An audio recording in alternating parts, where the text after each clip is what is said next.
चलिए अब जो बात करनी है हमें वो generation and conduction of nerve impulse की। देखो हमारा जो ब्रेन है इसमें जब हम बात करते हैं न्यूरॉन्स की तो कोई एक न्यूरॉन थोड़ी ना है, कई, अगर हम एनसीईआरटी की बात करें तो 100 बिलियंस, ठीक है, कई 100 करोड़ न्यूरॉन्स, 1 बिलियन में 100 करोड़ होते हैं, तो 100 बिलियंस ऑफ न्यूरॉन्स, 1 बिलियन में 100 करोड़ होते हैं। और बोला जा रहा है कि हमारे सेंट्रल नर्वस सिस्टम में 100 बिलियंस ऑफ न्यूरॉन है, 100 बिलियंस। सोचिए इतने न्यूरॉन्स हैं तो न्यूरॉन, जाहिर सी बात है कोई एक न्यूरॉन काम नहीं करता होगा, सबका नेटवर्क मिलकर काम करता होगा, है ना। तो आपको यहां पता लगाना है कि ये जो न्यूरॉन्स के नेटवर्क काम करते हैं ये किस तरीके से काम करते हैं। तो आपको ये अल्फाज मालूम होना चाहिए कि हमारा जो न्यूरॉन है इसके अंदर करंट दौड़ता है। क्या दौड़ता है? करंट। और ये जो करंट होता है जब दौड़ेगा तब दौड़ेगा ना, जब प्रोड्यूस होगा। और करंट कैसे प्रोड्यूस होगा ये मालूम होना चाहिए। जैसे हम लोग फिजिक्स में पढ़ते हैं कि फिजिक्स में हम लोग ये पढ़ते हैं कि भाई जब कभी भी हमारे सर्किट में जब हमारे पास एक एक्सटर्नल सोर्स होता है पोटेंशियल देने का, पोटेंशियल डिफरेंस पैदा करने का, तब जाकर कहीं क्या दौड़ता है? करंट दौड़ता है ना। तो पोटेंशियल डिफरेंस कैसे क्रिएट होता है हमारे न्यूरॉन में? कौन वो आयंस होते हैं, कौन वो चार्ज होते हैं जो फ्लो करते हैं जिसकी वजह से ये करंट दौड़ता है, ये आपको मालूम चलेगा इस टॉपिक के अंदर, जो हमारे टॉपिक का नाम है क्या? Generation and conduction of nerve impulse. तो इसको चलिए देखते हैं। देखिए जनरेशन कैसे होता है, जो हमारा नर्व इंपल्स है बच्चों, कि किस तरीके से ये नर्व इंपल्स हमारा काम करेगा ये आपको मालूम होना चाहिए। तो आपको मालूम होना चाहिए पहली बात कि नर्व इंपल्स क्या होता है। इंपल्स का क्या मतलब होता है? इंपल्स का मतलब होता है जो मैसेज दौड़ रहा है हमारे न्यूरॉन के अंदर। नर्व इंपल्स क्यों बोला?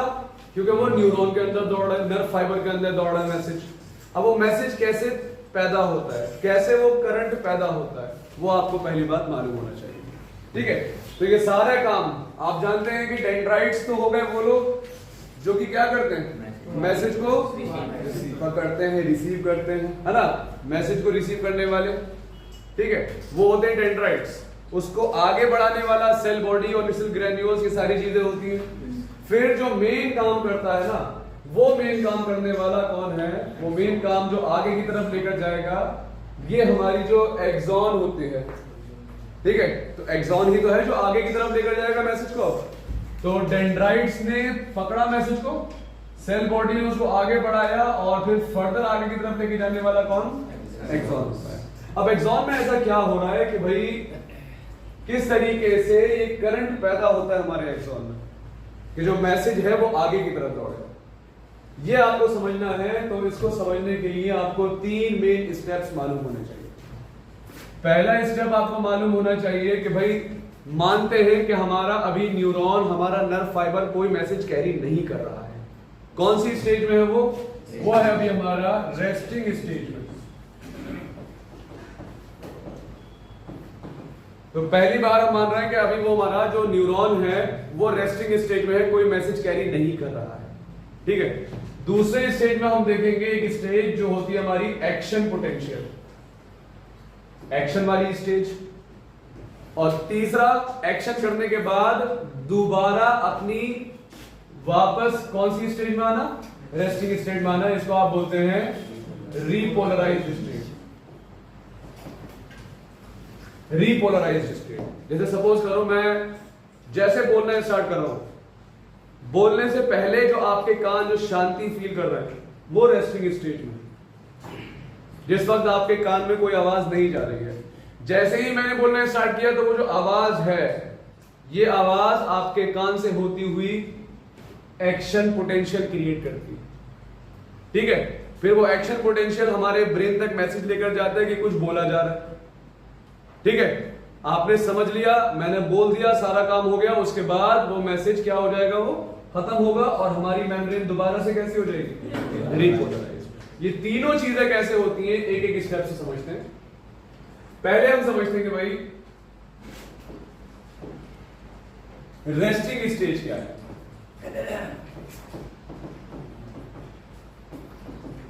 रेस्टिंग स्टेज का मतलब होता है कि हमारा न्यूरॉन कोई भी मैसेज अभी कैरी नहीं कर रहा है।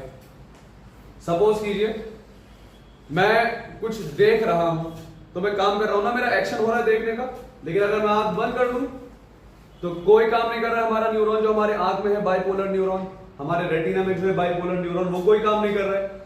जब मेरी आंख बंद है तो वो कोई एक्शन नहीं कर रहा है ना, वो रेस्टिंग स्टेट में है। जब मेरे कान में कोई आवाज नहीं जा रही है, कोई एक्शन नहीं हो रहा है, तो वो रेस्टिंग स्टेट है। ठीक है, तो रेस्टिंग स्टेट में क्या होता है? रेस्टिंग स्टेट में ये आपको मालूम होना चाहिए, जैसे हमने ये बनाया, ये एक्सॉन का ये लंबा सा हिस्सा है। एक्सॉन की जो मेम्ब्रेन होती है, जो मेम्ब्रेन होती है एक्सॉन की, इसको बोला जाता है एक्सोलेमा। क्या बोला जाता है? एक्सोलेमा। याद रखिएगा, एक्सॉन की मेम्ब्रेन को कहा जाता है एक्सोलेमा। एक्सॉन का जो साइटोप्लाज्म होता है अंदर, इसको बोला जाता है एक्सोप्लाज्म।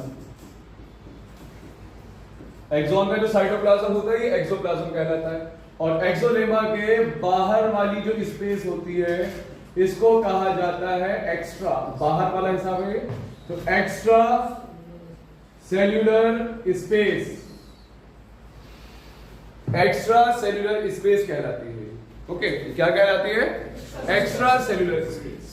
रेस्टिंग स्टेट में होता क्या है, एनसीईआरटी ने बोला है, रेस्टिंग स्टेट में जो एक्सोलेमा है, एक्सोलेमा नॉर्मली किसको अंदर आने देती है और किसको बाहर जाने देती है, यह आपको मालूम होना चाहिए। रेस्टिंग स्टेट में जो हमारा एक्सोलेमा होता है, याद रखिएगा, इसमें कुछ पाए जाते हैं लीक चैनल्स। क्या पाए जाते हैं? Leak channels. इससे क्या चीज लीक हो रही होती है, ये आपको मालूम होना चाहिए कि भाई ये जो लीक चैनल्स हैं, इससे पोटेशियम और सोडियम लीक हो रहा होता है अंदर। याद रखिएगा, एनसीईआरटी ने बोला है क्लियरली कि सोडियम के लिए इम्परमिएबल नहीं है। एनसीईआरटी ने बोला है नियरली इम्परमिएबल टू सोडियम। जब आप पढ़ेंगे मिलेगा आपको वर्ड, तो क्लियर रखना, नियरली इम्परमिएबल है। इसका मतलब ये नहीं है कि इम्परमिएबल है, क्या बोला है? नियरली इम्परमिएबल, के ऑलमोस्ट इम्परमिएबल है। देखो ना कि 2 अगर पोटेशियम आ रहा है तो 1 सोडियम आ रहा है, और 2 भी नहीं, ये 200 आएंगे तो वो 10 आएंगे, ऐसे होता है। ठीक है, तो याद रखना, सोडियम के लिए नियरली इम्परमिएबल होता है। और कौन अंदर किसको परमिशन ज्यादा मिलती है? पोटेशियम। तो पोटेशियम को आने की परमिशन ज्यादा मिलती है। एक्सोप्लाज्म की एक और खासियत होती है कि एक्सोप्लाज्म में अंदर नेगेटिवली चार्ज प्रोटीन्स होते हैं। कौन होते हैं? नेगेटिव प्रोटीन्स पाए जाते हैं। साथ ही साथ जो रेस्टिंग स्टेट होती है, रेस्टिंग स्टेट में एक प्रोटीन का पंप होता है लगा हुआ हमारी एक्सोलेमा में। इस प्रोटीन पंप का नाम होता है सोडियम पोटेशियम पंप। ठीक है, सोडियम पोटेशियम पंप। ये जो सोडियम पोटेशियम पंप होता है, sodium potassium pump, sodium potassium pump 3 sodium को बाहर फेंकता है, 2 पोटेशियम को अंदर लेता है। तो बताइए सोडियम की मात्रा कहां बढ़ रही होगी? तो आप बोलेंगे बाहर ना बोलिए, आप बोलेंगे एक्स्ट्रा सेलुलर स्पेस में सोडियम की मात्रा बढ़ेगी। ठीक है, और जो हमारा एक्सोप्लाज्म है उसके अंदर पोटेशियम की मात्रा बढ़ेगी।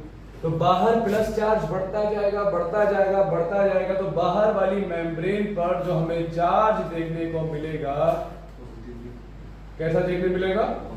तो बाहर के रेस्पेक्ट में अंदर प्लस की मात्रा कम होगी। एक तो क्यों कम होगी कि बाहर 3 लोग जा रहे हैं सोडियम के, है तो देखो इस पर भी प्लस, पोटेशियम पर भी प्लस है, लेकिन देखो 2, अगर मैं पोटेशियम को हटा दूं एक बार को, तो अगर मैं पूछूं आपसे कि अंदर अगर +2 आ रहा है तो बाहर कितना जा रहा है? तो ओवरऑल बाहर प्लस ज्यादा होगा ना, तो है तो दोनों में +1। तो बाहर की साइड क्या रहेगा हमेशा? बाहर की साइड हमेशा कौन ज्यादा रहेगा? Plus charge. और अंदर की साइड एक तो पोटेशियम कम आ रहा है अंदर, और ऊपर से कौन सा प्रोटीन है अंदर? Negative protein. तो इसकी वजह से अंदर वाली मेम्ब्रेन का हिस्सा कैसा दिखाई देता है? अब देखो प्लस माइनस आ गया मेम्ब्रेन के दोनों तरफ, तो जब कभी भी प्लस माइनस चार्ज होगा तो ये होता है हमारा पोटेंशियल डिफरेंस। क्या होता है ये हमारा पोटेंशियल डिफरेंस है। और ये जो पोटेंशियल डिफरेंस है ये हमारा रेस्टिंग स्टेट में है ना, रेस्टिंग स्टेट में है। तो रेस्टिंग स्टेट में जो पोटेंशियल क्रिएट हुआ ये कहलाता है हमारा रेस्टिंग मेम्ब्रेन पोटेंशियल, ये कहलाता है हमारा रेस्टिंग मेम्ब्रेन पोटेंशियल। और याद रखिएगा रेस्टिंग मेम्ब्रेन पोटेंशियल जो होता है ये कितना होता है -70 मिलीवोल्ट करीब करीब, ठीक है, -70 मिलीवोल्ट का हमारे पास मेम्ब्रेन का पोटेंशियल होता है। कब? जब हमारी आंख बंद है, मतलब हमारा आंख वाला न्यूरॉन कोई काम नहीं कर रहा है रेस्टिंग स्टेट में। कब? जब हमारे कान में कोई आवाज नहीं जा रही है। कब? कि जब हम अपनी जुबान से कोई टेस्ट नहीं ले रहे हैं, मतलब जो भी आप सेंस करते हो फील करते हो वो न्यूरॉन कराता है। और न्यूरॉन जब अपना काम नहीं कर रहा है वो रेस्टिंग स्टेट में है। कौन सी स्टेट में है? लेकिन क्या रेस्टिंग स्टेट में चार्ज आया कि नहीं आया? आया ना। रेस्टिंग स्टेट का ही दूसरा नाम होता है पोलराइज्ड स्टेट। कौन सी स्टेट? क्योंकि भाई रेस्टिंग स्टेट है तो क्या हुआ, क्या चार्ज नहीं आया? चार्ज तो है यहाँ पर। पोलराइज्ड स्टेट होती है। कौन सी स्टेट होती है? दूसरे स्टेप में आपको पढ़ना होता है ये एक्शन पोटेंशियल क्या है, समझिए अभी से। एक्शन पोटेंशियल का क्या मतलब होता है ये समझिए। एक्शन पोटेंशियल का मतलब होता है कि जब मैं जो बोल रहा हूं आपके कान तक पहुंच रहा है, ये क्या है? जो मैं आवाज दे रहा हूं ना आपको, जो ये लाइट आपकी आंखों पर पड़ रही है, ये कहलाता है हमारे बायोलॉजी में स्टिमुलस। एनसीईआरटी ने बोला जब स्टिमुलस अप्लाई करते हैं। ये स्टिमुलस क्या होता है? हमारे एनवायरनमेंट में जो बदलाव आ रहा है वो स्टिमुलस कहलाता है, ठीक है। जैसे यहां पर अचानक से अगर लाइट ऑफ होगी वो भी आपको फील होगा, है ना। अचानक से कोई बहुत बड़ी आवाज हो जाए वो भी आपको फील होगी। अचानक से बर्फबारी होने लगे वो भी फील होगा आपको, है ना। ठंडा गर्म आवाज, टेस्ट, लाइट सब कुछ फील करते हैं हम लोग। तो ये जो ठंडा गर्म आवाज लाइट है ना ये स्टिमुलस कहलाता है। क्या कहलाता है? तो अगर मैं जो बोल रहा हूं मेरी आवाज आपके कान के लिए स्टिमुलस है। मैं जो लिख रहा हूं ये लिखी हुई जो चीज है आपके सामने, ये टीवी के ऊपर आपके सामने बोर्ड के ऊपर, ये सामने लिखी हुई चीज आपकी आंखों के लिए स्टिमुलस है, ठीक है। आपके हाथ में जो पेन है अगर वो सॉलिड वाला, जैसे पेन है हमारे हाथ में, जो आप फील कर रहे हैं ये सॉलिड है, तो हमारी उंगलियों के लिए वो स्टिमुलस है, ठीक है। क्या आप हाथ से रख दोगे तो क्या फील होगा? कुछ हाथ में कुछ है नहीं हो, वो रेस्टिंग स्टेट में आ गया, ठीक है। तो स्टिमुलस क्या है? जैसे ही स्टिमुलस अप्लाई होगा, हम वैसे भी बताते जाते हैं आपको कि जब कभी भी हम स्टिमुलस अप्लाई करते हैं सरकार बदलती है। हमने पहले भी बोला था आपको कि हमारे पास जब हम बात करेंगे स्टेप 2 की, जब हम क्या अप्लाई करेंगे? स्टिमुलस अप्लाई करते हैं तो हमारी जो रेस्टिंग मेम्ब्रेन पोटेंशियल है वो चेंज होगी। अब उस पोटेंशियल का नाम याद रखिएगा पड़ता है एक्शन पोटेंशियल। एक्शन पोटेंशियल याद रखिएगा। एक्शन पोटेंशियल ही हमारा नर्व इंपल्स है। नर्व इंपल्स जो दौड़ता है ना, क्या इससे पहले दौड़ रहा था कुछ? जब तक मैं बोल नहीं रहा था कि आप कान में सुन पा रहे थे क्या? नहीं ना। तो इंपल्स दौड़ता ही कब है? जब स्टिमुलस आता है। कौन आता है? जब स्टिमुलस आएगा तभी इंपल्स दौड़ेगा, याद रखिएगा। तो एक्शन पोटेंशियल आपको मालूम होना चाहिए। एक्शन पोटेंशियल जो हमारा नर्व इंपल्स है, क्या रेस्टिंग स्टेट में पोलराइजेशन था? प्लस माइनस चार्ज था। पोलराइजेशन का मतलब होता है चार्ज आना। चार्ज का उत्पन्न होना कहलाएगा आपका क्या? पोलराइज्ड होना। यहां पर भी चार्ज पैदा होगा लेकिन उल्टा। पोलराइजेशन का उल्टा होता है डीपोलराइजेशन। क्या होता है? तो एक्शन पोटेंशियल को और आप क्या बोल सकते हैं नाम? डीपोलराइजेशन। मैंने आपको अभी बोला भाई सरकार बदलती है। अभी तक जो हम देख रहे थे रेस्टिंग स्टेट में कौन अंदर ज्यादा आ रहा था? पोटेशियम। कौन कम आ रहा था? सोडियम। बोला मैंने सरकार चेंज हुई। अब क्या होगा कि अब पोटेशियम अंदर नहीं आएगा ज्यादा, अब सोडियम अंदर आएगा। सर सोडियम के तो चैनल तो बहुत कम है ना, और ये जो पंप है ये सोडियम को बाहर भेजता है। सोडियम के चैनल कम है तो कभी चैनल के जरिए तो ज्यादा आ ही नहीं सकता। क्यों? सर सोडियम के लीक चैनल ही कम है। दूसरा काम पोटेशियम पंप जो है वो भी कहता है हमसे ये उम्मीद मत रखो कि हम सोडियम अंदर ज्यादा करेंगे, हमारा काम यही है कि सोडियम को उठाकर बाहर फेंको। तो एक्शन पोटेंशियल कराने के लिए जो मसीहा आता है उसका नाम ये मेम्ब्रेन में पाया जाता है, उसका नाम होता है वोल्टेज गेटेड, मतलब वोल्टेज की मदद से खुलने वाले वोल्टेज गेटेड सोडियम चैनल। कौन से चैनल? Sodium channel. और याद रखना ऐसे ही वोल्टेज गेटेड पोटेशियम चैनल भी होते हैं, VGC वोल्टेज गेटेड चैनल किसके लिए? पोटेशियम के लिए भी होता है, उसका भी काम आएगा। तो फिलहाल याद रखिएगा एक्शन पोटेंशियल में क्या होगा? एक्शन पोटेंशियल देखो वो हम बोल रहे हैं पोटेंशियल, पोटेंशियल जैसे आप पोटेंशियल डिफरेंस पढ़ते हैं वोल्ट में आप लिखते हैं जिसको 70 वोल्ट 50 वोल्ट कितना वोल्ट, तो मिनिमम कितना वोल्ट होना चाहिए जो आप मेरी आवाज सुन पा रहे हो, मेरी आवाज कितना पोटेंशियल क्रिएट करे ताकि मेरी आवाज आप तक पहुंच सके। ये लाइट आपकी आंखों पर कितना पोटेंशियल मिनिमम क्रिएट कर सके ताकि आप लोग देख पाए। खुद सोचो ना, हल्के हल्के अगर ये लाइट डिम होती जाए तो आपकी आंख पर भी फर्क पड़ेगा, और एक टाइम आएगा अगर ये बिल्कुल ही इतनी डिम हो जाए तो आपको कुछ दिखाई देगा नहीं ना। ऐसे ही आपकी लाइट्स हैं, जैसे बाहर सूरज की भी रोशनी है, लाइट्स अगर ऑफ हो जाए तो जैसे मगरिब बाद का टाइम होता है तो क्या उसके बाद दिखाई देना स्टार्ट करेगा? हमें स्लो होता जाएगा। क्यों? क्योंकि जो हमें मिनिमम पोटेंशियल चाहिए आंख के लिए वो अगर नहीं होगा तो आप देख नहीं पाओगे, कान के लिए अगर वो नहीं होगा तो आप सुन नहीं पाओगे, जुबान के टेस्ट के लिए अगर वो नहीं होगा तो आप टेस्ट नहीं ले पाओगे, हाथ में पकड़ने के लिए अगर वो नहीं होगा तो आप फील नहीं कर पाओगे। ठीक है, तो मिनिमम पोटेंशियल जो होता है वो कहलाता है थ्रेशोल्ड पोटेंशियल। क्या कहलाता है? ये कहलाता है आपका थ्रेशोल्ड पोटेंशियल। तो मिनिमम कितना पोटेंशियल होना चाहिए? कितना? माइनस कितना? माइनस 50 मिली वोल्ट का पोटेंशियल होना चाहिए, माइनस 50 मिली वोल्ट, तब जाकर आप सुन पा रहे हो मेरी आवाज, जो मेरी आवाज आपके कान पर अभी माइनस 50 मिली वोल्ट का थ्रेशोल्ड पोटेंशियल क्रिएट कर रही है। और मैक्सिमम कहां तक हमारे कान की क्षमता है, या हमारी जुबान की क्षमता है, या हमारी आंख की क्षमता है? तो याद रखिएगा जो मैक्सिमम लेवल है, तो मैक्स अगर Vmax पूछ ले कोई, मैक्सिमम पोटेंशियल जहां तक हमारी आंख नाक कान मतलब जो सेंस ऑर्गन होते हैं सहन कर सकते हैं, वो होगा हमारा प्लस 30 मिलीवोल्ट। इसके ऊपर की अगर आवाज होगी कान को खराब कर देगी, इसके ऊपर का कोई टेस्ट होगा तो हमारे जुबान को खराब करेगा, आंखों के लिए इससे ऊपर की कोई लाइट होगी तो आंखों को खराब करेगी। ठीक है, तो ये वो पोटेंशियल्स हैं जो हमें एक्शन कराते, जो नर्व इंपल्स क्रिएट करते हैं। ठीक है, और इसको कराने के लिए कौन होता है? तो आपको मालूम है वोल्टेज गेटेड चैनल होता है किसका? सोडियम। और आपको मालूम है ऊपर वाले डायग्राम में दोबारा आते हैं, देखिए आपको दिख रहा है यहां पर कि सोडियम की मात्रा कहां ज्यादा है? सर सोडियम बाहर ज्यादा है, अंदर सोडियम कम है।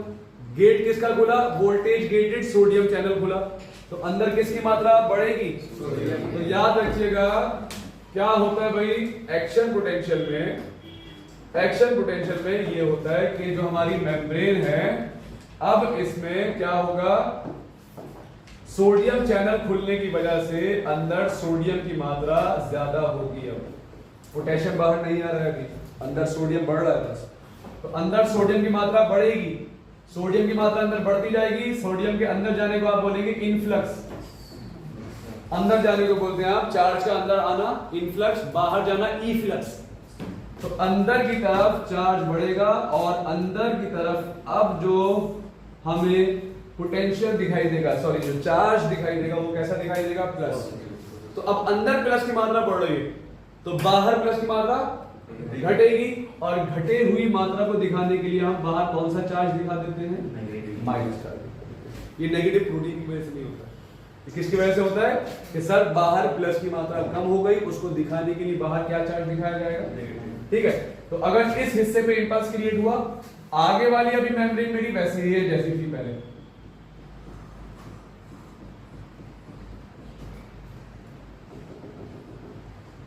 क्योंकि आप खुद सोचो ना, जब मेरा मैसेज न्यूरॉन में आएगा तो पहले इस हिस्से पर आएगा, ए पर आएगा या पहले बी पर आएगा? भाई पहले ए पर आएगा, तो ए पर पहले जो चार्ज होगा वो चेंज होगा ना, बाहर माइनस हो जाएगा और अंदर कैसा हो जाएगा, लेकिन आगे वाला हिस्सा भी कैसा रहेगा, है ना। तो आगे वाला भी वैसे ही रहेगा। वो कौन सा बदलेगा, जो पहले पड़ेगा। हमारा जो ये एक्सॉन का हमारा ये सेल बॉडी रहता है, हमारा न्यूरॉन का सेल बॉडी, तो सेल बॉडी का जो पहला वाला हिस्सा है, पहले करंट वही तो आएगा, इंपल्स, है ना, क्योंकि डेंड्राइट पकड़ते हैं ना मैसेज को, तो पकड़ने के बाद पहले यहां लाएंगे ना मैसेज, तो जहां लाते हैं वहां चेंज आता है। तो अब देखिए, बाहर देखिए और अंदर देखिए। अगर ये मेरा ए पॉइंट है और ये मेरा बी पॉइंट है, तो यहां देखो क्या हो रहा है, बाहर तो मैसेज दौड़ेगा वो बी से ए, क्योंकि हमारा करंट हमेशा कहां से कहां दौड़ता है, हाई पोटेंशियल से लो पोटेंशियल जाता है। जैसे हम फिजिक्स में दिखाते हैं आपको बैटरी पे, तो हम जो करंट में डायरेक्शन दिखाते हैं ऐसे तो दिखाते हैं, हाई से लो की तरफ। तो यहां पर भी देखिए, देखो हाई से लो, अच्छा यहां जो पहुंचेगा वो ऐसे हाई से लो। तो एक सर्किट पूरा हुआ, सर्किट पूरा हुआ कि नहीं हुआ। जैसे ही ये सर्किट पूरा होगा तो याद रखिएगा क्या होगा, करंट दौड़ेगा, और ये दौड़ते दौड़ते ही जो करंट होगा, ये करंट कहां तक पहुंचेगा फाइनली, ठीक है। तो इस तरीके से हमारा जब सोडियम का इन्फ्लक्स होगा तो क्या होगा भाई, जैसे ही सोडियम का इन्फ्लक्स होगा तो अंदर प्लस की मात्रा बढ़ जाएगी, बाहर प्लस की मात्रा घट जाएगी। तो इस कंडीशन को आप बोलते हैं कौन सी स्टेट, इस कंडीशन को आप बोलते हैं डीपोलराइज्ड स्टेट। कौन सी स्टेट, लेकिन ये बहुत लंबे टाइम के लिए नहीं होती है, एनसीईआरटी ने बोला है सून, शॉर्ट टाइम के लिए होने के बाद, कि जब तक मैं बोल रहा हूं कान पर आपकी आवाज जा रही है, जैसे रुका वैसे ही रुकेगी वो भी बात। तो जैसे ही ये काम हो जाएगा, इसके बाद क्या होगा, इसके बाद हमारी मेम्ब्रेन दोबारा बदला लेगी। मतलब हमारी मेम्ब्रेन शुरुआत से कैसी थी, बाहर पॉजिटिव था बाहर, और अंदर क्या था, नेगेटिव था। तो पहले हमारी मेम्ब्रेन कैसी थी, तो आप बोलेंगे पहली स्टेट थी पोलराइज्ड, मतलब बाहर प्लस, पी में पोलराइज्ड, बाहर प्लस होगा और अंदर क्या होगा, फिर बाद में क्या होगा, डीपोलराइज्ड, बाहर क्या हो गया, अंदर क्या हो गया भाई, पॉजिटिव। फिर आता है हमारा रीपोलराइजेशन। रीपोलराइजेशन में क्या होगा, दोबारा से जो चार्ज है बाहर की तरफ कैसा दिखाई देगा और अंदर की तरफ। अब सुनो, ये रीपोलराइजेशन कैसे होता है, सुनेंगे ध्यान से इसको भी, कि रीपोलराइजेशन के लिए क्या जरूरी होता है। तो आपको मालूम होना चाहिए, फॉर रीपोलराइजेशन सोडियम वाले चैनल को बंद होना पड़ेगा। क्यों, अगर वो खुले रहेगा तो सोडियम अंदर ही आता जाएगा। याद रखिएगा, सोडियम चैनल अगर खुला रह गया तो कौन आता जाएगा अंदर, सोडियम। और पोटेशियम पहले से अंदर है, याद करो, डीपोलराइज्ड स्टेट। तो पोटेशियम पहले से अंदर है, कौन अंदर पहले ज्यादा है, पोटेशियम पहले से अंदर था ज्यादा, रेस्टिंग स्टेट की वजह से। चैनल खुलने की वजह से कौन और अंदर आ गए, सोडियम और अंदर आ गए। तो अंदर तो प्लस बहुत ज्यादा हो गया होगा, है ना। तो इसको पलटने के लिए, री करने के लिए, दोबारा पलटने के लिए क्या करना पड़ेगा, कौन से चैनल बंद कर दो, सोडियम का चैनल बंद। तो अब तो भाई जब सोडियम का चैनल तुम बंद कर दोगे तो क्या सोडियम बाहर आ पाएगा, क्या वो अंदर आ पाएगा, नहीं आ सकता। गेट बंद कर दिया सोडियम का तो गेट बंद है, ठीक है। अगर गेट बंद सोडियम का तो गेट बंद, बाहर से भी अंदर आने के लिए, अंदर से भी बाहर जाने के लिए। तो अब जो दूसरा चैनल होता है उसका नाम है वोल्टेज गेटेड पोटेशियम चैनल। कौन खुलता है, वोल्टेज गेटेड पोटेशियम चैनल। आता अंदर सोडियम है प्लस लेकर, लेकिन बाहर दोबारा से आता अंदर सोडियम है प्लस लेकर, लेकिन जब बाहर जाता है कौन, जो प्लस लेकर आता है बाहर, तो याद रखना बाहर प्लस लाने वाला पोटेशियम होता है। देख रहे हो ये हेरा फेरी, वो देखो कि अंदर गया था सोडियम जो प्लस किया था, बाहर कौन आया, ऐसा क्यों, क्योंकि सर बाहर तो सोडियम आ ही नहीं सकता। क्यों, क्योंकि सर जो चैनल है वोल्टेज गेटेड चैनल, वो तो सोडियम का बंद कर दिया ना आपने, अब सोडियम कैसे आ सकता है।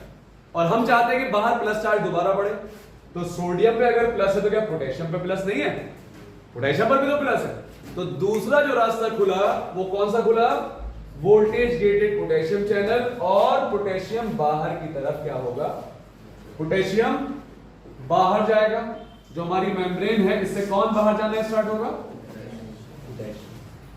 और जैसे ही पोटेशियम बाहर जाएगा तो बाहर पोटेशियम की वजह से प्लस की मात्रा दोबारा से क्या होने लगेगी, और अंदर प्लस की मात्रा।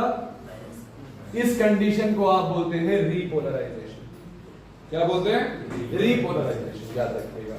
और नॉर्मली ये भी देखा जाता है जो पोटेशियम चैनल होते हैं ना, कुछ थोड़े लंबे टाइम के लिए खुले रह जाते हैं। रीपोलराइजेशन का क्या मतलब हुआ? हम चाहते हैं कि कौन सी वाली स्टेट दोबारा आ जाए, और इसमें क्या वैल्यू थी हमारी? -70 मिलीवोल्ट। ये कितनी होती है? -50 से +30 तक होती है। रीपोलराइजेशन में भी कितना चाहते हैं हम? ये तो चाहते हैं, लेकिन क्या होता है कि पोटेशियम चैनल ना कुछ ज्यादा देर के लिए खुला रह जाएगा तो बाहर का वैल्यू -70 से भी थोड़ा और ऊपर चला जाता है, -85 मिलीवोल्ट तक चला जाता है। ठीक है, इस कंडीशन को आप बोलते हैं हाइपर पोलराइजेशन। क्या बोलते हैं भाई? इस कंडीशन को आप बोलते हैं हाइपर पोलराइजेशन। बहुत छोटे टाइम के लिए होता है, लेकिन होता है हाइपर पोलराइजेशन। ठीक है, हाइपर पोलराइजेशन। तो ये आपको मालूम होना चाहिए कि किस तरीके से हमारा मैसेज बना। अब सुनो, एक और कंफ्यूजन रहता है कि ये जो सोडियम पोटेशियम पंप होता है हमारा, ये देखेंगे एक बार। सोडियम पोटेशियम पंप किसको बाहर फेंक रहा है और किसको अंदर ला रहा है? तुम लॉजिक लगाओ ना। अगर सोडियम को बाहर फेंक रहा है, इसका क्या मतलब हुआ? सोडियम अंदर है। कि अगर वोल्टेज गेटेड सोडियम चैनल बंद हो गए थे ना, कोई बात नहीं, ये पंप क्या करेगा? बाहर फेंक देगा। याद रखिएगा। और पंप जो काम करता है वो एक एटीपी की मदद से भी करता है, उसको कम से कम एक एटीपी भी चाहिए। याद रखिएगा, सोडियम पोटेशियम पंप को काम करने के लिए। ओके, तो ये आपको मालूम होना चाहिए। तो ये हमारा था किस तरीके से हमारा नर्व इंपल्स क्रिएट होता है और वो आगे की तरफ दौड़ता है। ओके, अब हमें देखना है कि हमारा जो नर्व इंपल्स है उसका ट्रांसमिशन कैसे होता है, कि जो हमारा नर्व इंपल्स है ये आगे की तरफ कैसे दौड़ता है भाई। तो हमें ये मालूम है, अभी तक जो हमने देखा वो हमने एक न्यूरॉन के अंदर क्या क्या काम हो रहा है, प्लस माइनस जो हो रहा है। अब हमें देखना है कि एक न्यूरॉन से मैसेज दूसरे न्यूरॉन को कैसे जाता है। ठीक है, तो आपको ये मालूम होना चाहिए कि हमारे ब्रेन में अगर है तो अब याद रखिएगा जो हमारा ब्रेन होता है ना, तो क्या होगा? देखो, हमारा जो ब्रेन है, ब्रेन में न्यूरॉन्स होते हैं और न्यूरॉन्स के आपके पास नेटवर्क है। याद रखिएगा, ब्रेन के हमारे पास, ब्रेन में जो हमारे पास न्यूरॉन है, न्यूरॉन के नेटवर्क है हमारे पास। तो एक न्यूरॉन से दूसरे न्यूरॉन को जो मैसेज होता है ये कैसे जाता है, ये आपको मालूम होना चाहिए। एक न्यूरॉन से दूसरे न्यूरॉन को कैसे मैसेज जाता है। सपोज करो ये मेरा न्यूरॉन का सेल बॉडी है, ये मेरा एक्सॉन है। ठीक है, फिर ये दूसरे न्यूरॉन का सेल बॉडी है, ये एक्सॉन है। मैसेज पकड़ने वाला कौन होता है? डेंड्राइट। और फाइनल स्टेज क्या होती है? मैसेज पकड़ने वाला हमेशा कौन? फाइनल स्टेज कौन होती है? ठीक है, अब देखो, जहां एक्सॉन खत्म होगा, एक्सॉन टर्मिनल, उसकी मेम्ब्रेन, और जो हमारा डेंड्राइट होता है उसकी मेम्ब्रेन। जो ये जंक्शन बनता है, जंक्शन का मतलब होता है जो दो स्टेशन को जोड़े, दो शहरों को जोड़ता है, वो जंक्शन होता है हमारा। तो शहर हमारा, पहला शहर है न्यूरॉन नंबर 1 और दूसरा शहर है न्यूरॉन नंबर 2। तो दो न्यूरॉन के बीच जो जंक्शन तैयार होता है, इस जंक्शन को आप बोलते हैं साइनेप्स। तो आपसे कोई पूछे एक अल्फाज में, क्या आप ये बताइए जो ट्रांसमिशन होता है नर्व इंपल्स का, इसके लिए कौन जरूरी होता है नॉर्मली? तो याद रखिएगा, साइनेप्स की जरूरत पड़ती है। किसकी? साइनेप्स। और साइनेप्स होता क्या है? दो न्यूरॉन के बीच बनने वाला जंक्शन जो होता है ये साइनेप्स कहलाता है। ठीक है, दो न्यूरॉन के बीच बनने वाला जंक्शन क्या कहलाता है? साइनेप्स कहलाता है। ये आपको मालूम होना चाहिए। और साइनेप्स को डिस्कवर किया था चार्ल्स शेरिंगटन ने। चार्ल्स शेरिंगटन ने डिस्कवर किया था क्या? साइनेप्स को। याद रखिएगा, साइनेप्स होता क्या है, कैसा दिखाई देता है, ये आपको मालूम होना चाहिए। इसको तो हम थोड़ा सिंपल वे में बताते हैं कि देखो भाई, साइनेप्स होता क्या है। आपको मालूम है कि जो हमारे पास न्यूरॉन होता है, न्यूरॉन का आखिरी हिस्सा क्या कहलाता है?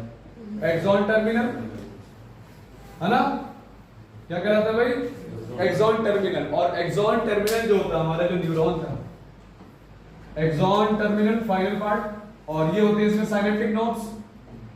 तो मैं ये एक साइनेप्टिक नॉब को बड़ा करके दिखा दूं, ठीक है। साइनेप्टिक नॉब के अंदर होते हैं साइनेप्टिक वेसिकल्स। कौन होते हैं? साइनेप्टिक वेसिकल के अंदर भरा रहता है कौन? न्यूरोट्रांसमीटर। कौन होता है भाई? न्यूरोट्रांसमीटर होता है, ठीक है, याद रखिएगा। तो साइनेप्टिक वेसिकल के अंदर कौन होता है? न्यूरोट्रांसमीटर होता है, ओके। तो साइनेप्टिक वेसिकल में जो न्यूरोट्रांसमीटर्स होते हैं ये आपको मालूम होने चाहिए। अच्छा, दूसरी तरफ ये हमारे दूसरे न्यूरॉन का डेंड्राइट होगा, ठीक है। अब जो हमारा साइनेप्टिक वेसिकल है इसकी जो मेम्ब्रेन होती है, जो लेयर होती है, इस लेयर को कहा जाता है प्री साइनेप्टिक मेम्ब्रेन। जो साइनेप्टिक नॉब होता है इसकी जो प्लाज्मा मेम्ब्रेन होगी वो क्या कहलाएगी? Presynaptic membrane.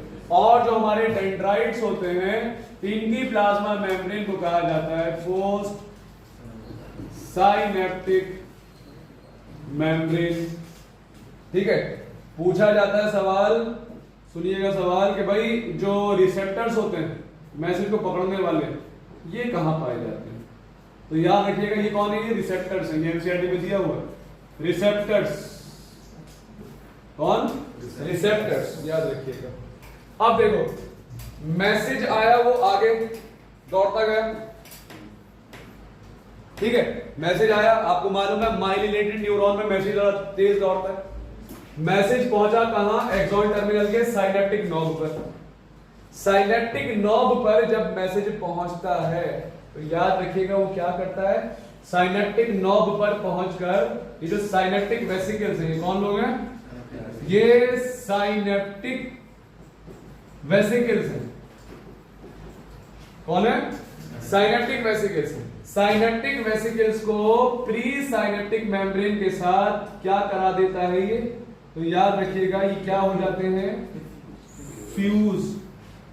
क्या हो जाते हैं?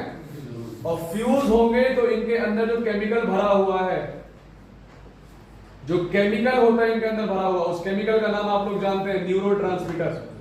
केमिकल का क्या नाम होता है भाई? न्यूरोट्रांसमीटर।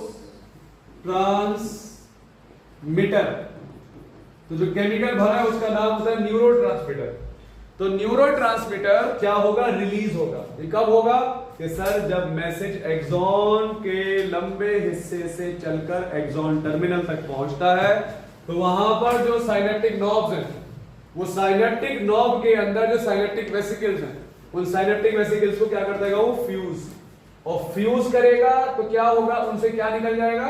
न्यूरोट्रांसमीटर। और पोस्ट साइनेप्टिक मेम्ब्रेन और प्री साइनेप्टिक मेम्ब्रेन के बीच जो ये स्पेस होती है, इस स्पेस को बोला जाता है साइनेप्टिक क्लेफ्ट। इसको हम क्या बोलते हैं भाई? इसको बोला जाता है साइनेप्टिक क्लेफ्ट, ओके। तो साइनेप्टिक क्लेफ्ट क्या होता है ये आपको मालूम होना चाहिए कि साइनेप्टिक क्लेफ्ट प्री साइनेप्टिक और पोस्ट साइनेप्टिक मेम्ब्रेन के बीच जो गैप होता है वो साइनेप्टिक क्लेफ्ट कहलाता है। तो ये केमिकल्स कहां आ जाएंगे? साइनेप्टिक क्लेफ्ट में आ जाएंगे, ठीक है। साइनेप्टिक क्लेफ्ट में आते ही जो मैसेज होगा वो कौन पकड़ लेगा? रिसेप्टर। किसका रिसेप्टर? और वो दूसरे न्यूरॉन की तरफ मैसेज चला जाएगा, ऐसे मैसेज जाता है, ठीक है। अब हमारे पास देखो, दोबारा सुन लो, मैसेज आया एक्सॉन से, ठीक है। कैसे आया वो? प्लस माइनस अभी हमने देखा, पोलराइजेशन, डीपोलराइजेशन, रीपोलराइजेशन करता करता करता एक्सॉन टर्मिनल तक आएगा। तो एक्सॉन टर्मिनल में हमें क्या मिल जाएंगे भाई?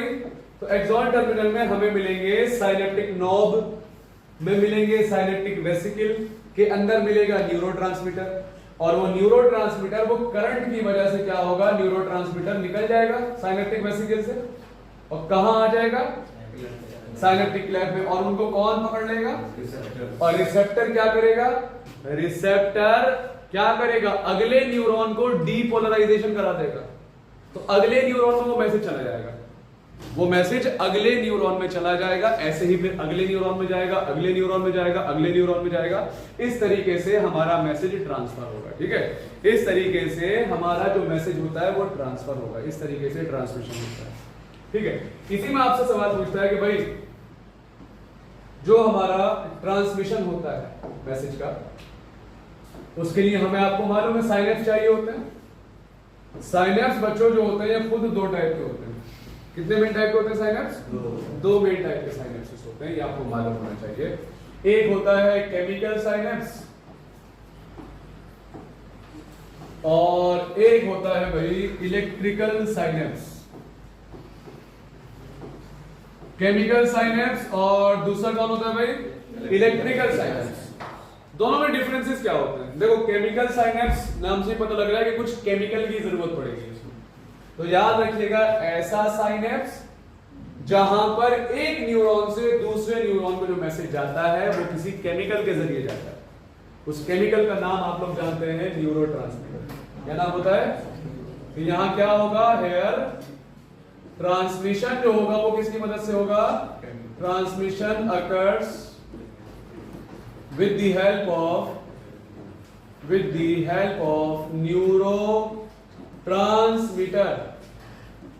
न्यूरोट्रांसमीटर। तो जो ट्रांसमिशन होगा एक न्यूरॉन से दूसरे न्यूरॉन को, वो एक केमिकल के जरिए होता है, उसका क्या नाम है? न्यूरोट्रांसमीटर। और बच्चों याद रखना, न्यूरोट्रांसमीटर खुद दो टाइप के होते हैं, एनसीईआरटी ने बोला है। एक वो न्यूरोट्रांसमीटर जो काम को कराए, एक वो न्यूरोट्रांसमीटर जो काम को कराए, उसको एनसीईआरटी ने नाम दिया एक्साइटेटरी। क्या बोला है उसको? एक्साइटेटरी। जो काम को कराए और जो काम को रोके, उसका नाम दे रखा है इनहिबिटरी। तो दो तरीके के न्यूरोट्रांसमीटर्स होते हैं, एक्साइटेटरी और कौन सा? इनहिबिटरी न्यूरोट्रांसमीटर होता है। अब देखिए, एक्साइटेटरी के कुछ एग्जांपल मैं आपको बता देता हूं। सबसे कॉमन हम जो जानते हैं वो हम जानते हैं एसिटाइल कोलिन। सबसे कॉमन न्यूरोट्रांसमीटर है हमारा। न्यूरोट्रांसमीटर कौन होता है? ये वो केमिकल है सर जो साइनेप्टिक वेसिकल के अंदर बंद था, जो करंट दौड़ते ही फ्यूज करके कहां जाएगा? साइनेप्टिक क्लेफ्ट पे जाएगा और फिर पोस्ट साइनेप्टिक मेम्ब्रेन पर वो करंट पैदा कर देगा, डीपोलराइजेशन कर देगा। ठीक है, तो एसिटाइल कोलिन होता है, एपिनेफ्रिन होता है, नॉरएपिनेफ्रिन होता है, और कौन होता है? सेरोटोनिन होता है। ठीक है, डोपामीन होता है। ये तो हो गए सारे के सारे एक्साइटेटरी। अगर हम बात करें इनहिबिटरी की, तो इनहिबिटरी में हमारे पास आता है ग्लाइसिन, हमारे पास आता है गाबा। गाबा का फुल फॉर्म गामा, जी से गामा, ए से अमाइनो, बी से ब्यूटाइरिक, ए से एसिड। तो गामा अमीनो ब्यूटाइरिक एसिड, ये हमारा इनहिबिटरी होता है। याद रखिए कि भाई एक न्यूरॉन से दूसरे न्यूरॉन को मैसेज भेजना है कि भाई क्या करो, काम को रोक दो, उसमें ये लोग रिलीज होंगे। एक न्यूरॉन से दूसरे न्यूरॉन को ऐसा मैसेज भेजना है कि भाई काम को कराओ, तो वो कौन लोग होंगे? ठीक है, तो एक्साइटेटरी और इनहिबिटरी होते हैं। ऐसे ही जो हमारा इलेक्ट्रिकल साइनेप्स होता है, याद रखिएगा केमिकल साइनेप्स इंसान की बॉडी में सबसे ज्यादा होता है। इलेक्ट्रिकल साइनेप्स एनसीईआरटी ने बोला वेरी रेयर। रेयर मतलब मैं आपको बताऊं तो ऑलमोस्ट करीब करीब बस 0.1% के करीब होते हैं। ठीक है, तो हमारे पास बहुत कम इलेक्ट्रिकल साइनेप्स होते हैं। याद रखिएगा, इलेक्ट्रिकल साइनेप्स में न्यूरोट्रांसमीटर की जरूरत नहीं पड़ती। ये डायरेक्ट एनसीईआरटी ने बोला है कि जो इंपल्स कंडक्शन होता है ना एक न्यूरॉन से दूसरे न्यूरॉन में, ऐसे जाता है जैसे कि एक सिंगल न्यूरॉन में ही मैसेज दौड़ रहा हो, सिंगल न्यूरॉन में ही जा रहा हो। ठीक है, तो याद रखिएगा कि एक न्यूरॉन से दूसरे न्यूरॉन में मैसेज इलेक्ट्रिकल साइनेप्स में ऐसे दौड़ता है कि जैसे कि एक ही न्यूरॉन में, एक ही एक्सॉन में दौड़ रहा हो। क्यों? इसका रीजन ये है जो ऊपर मैं आपको बताता हूं कि यहां पर होता क्या है। यहां पर आपको ये मालूम होना चाहिए कि भाई ये जो प्री साइनेप्टिक मेम्ब्रेन और जो पोस्ट साइनेप्टिक मेम्ब्रेन होती है, ये बहुत करीब लोकेटेड होती है। करीब होने की वजह से केमिकल की जरूरत ही नहीं पड़ती। तो ये लोग डायरेक्टली मैसेज को क्या कर देते हैं? ट्रांसफर कर देते हैं एक न्यूरॉन से दूसरे न्यूरॉन में। याद रखिएगा, बहुत कम है लेकिन है। कहां पाए जाते हैं? तो याद रखिएगा, ये जो हमारा हाइपोथैलेमस होता है, पिट्यूटरी को कंट्रोल करता है न्यूरॉन के जरिए, न्यूरोहाइपोफाइसिस। तो याद रखिएगा हाइपोथैलेमस का जो न्यूरॉन है, कौन सा? जो हाइपोथैलेमस का जो न्यूरॉन है, जो किसको कंट्रोल करता है? पिट्यूटरी को। किसे कंट्रोल करता है भाई? पिट्यूटरी को। तो वो उसमें जो साइनेप्सेस पाए जाते हैं वो कौन से होते हैं? Electrical synapse. तो हमारी कौन से न्यूरॉन में होते हैं? Hypothalamic neuron. ये आपको मालूम है। ठीक है, तो ये हमारा न्यूरॉन वाला पार्ट यहां खत्म होता है। तो